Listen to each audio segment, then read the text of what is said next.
রচনা করা, আবৃত্তি করা, কবিতা করা, এটাও কিন্তু একটা প্যাশন, মানে একটা শখ। সেটা অনেকদিন ধরেও করছে, বিভিন্ন অনুষ্ঠানও করে। আর ও আমাদের শান্তিমিলের এক সদস্য, আমাদের ওখানে আসে। তা ওর মুখ থেকে আমরা একটা সুন্দর কবিতা শুনি। Thank you সুমনদা। সুমনদা একটু বাড়িয়ে বললেন আর কি। হ্যাঁ, খুবই সামান্য আমি কিছু করি। তা সুমনদা শরীর খারাপ লাগছে দেখে আমার সত্যিই খুব খারাপ লাগছে। জানি আমারও ভীষণ অসুবিধা হচ্ছে, কারণ প্রচন্ড ঘাম হচ্ছে, গরম হচ্ছে, আর এখানে একটা উপরে চলালে অসুবিধা হচ্ছে বলে সময়ের ওপর বেশি। কবিতা শাড়ি, কলমে সুবোধ সরকার, আর কণ্ঠে আমি যথারীতি রীতা দাস। অনেকক্ষণ হাসি হয়েছে, তো এবার একটু অন্য ধরনের একটা কবিতা বলতে ইচ্ছা হলো, কারণ কমেডি এবং তারপরে কবিতাটা শুনে মনে হলো একটা অন্য ধরনের কবিতা। বিয়েতে 51টা শাড়ি পেয়েছিল মেয়েরা, অষ্টমঙ্গলায় ফিরে এসে আরো 6টা। এত শাড়ি সেই জনম দিয়ে দেখে। আলমারি প্রথম থাকে রাখতো সব মেয়ের শাড়ি। হালকা মেয়েটার থেকে জড়িয়ে ধরে বললো, তুই আমার আকাশ। দ্বিতীয় থেকে রাখলো সব গোলাপি। একটা গোলাপিকে চলে এসে বললো, তোরা অভিমান। তৃতীয় থাকে 3টে ময়ূর, যারা 3 দিক থেকে ছুটে আসা।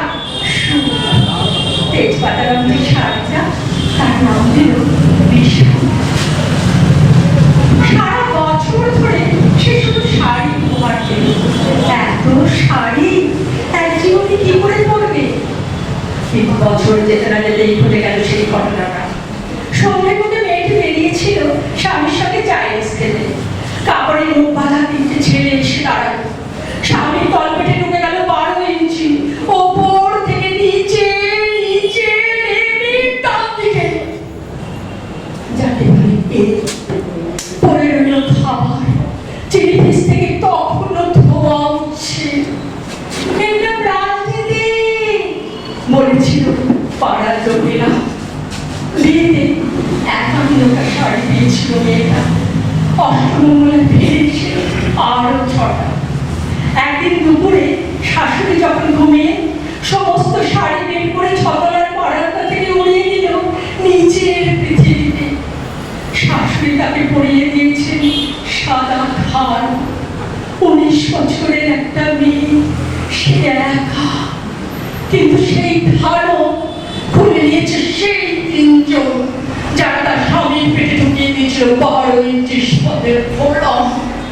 পাড়ার করে একটি সত্য নগ্ন অসহায় যুবতী দৌড়চ্ছে আর চিৎকার করছে, বাঁচাও বাঁচাও বাঁচাও। পেছনে ধীরে আসছে সেই 3 জন পাশবিক উল্লাসী। পাড়ার লোকেরা দেখছে সবই, দেখেও তারা নির্বাক। বিয়েতে 51টা শাড়ি পেয়েছিল মেয়েটা, অষ্টমঙ্গলায় আরো 6টা। বিয়েতে 51টা শাড়ি পেয়ে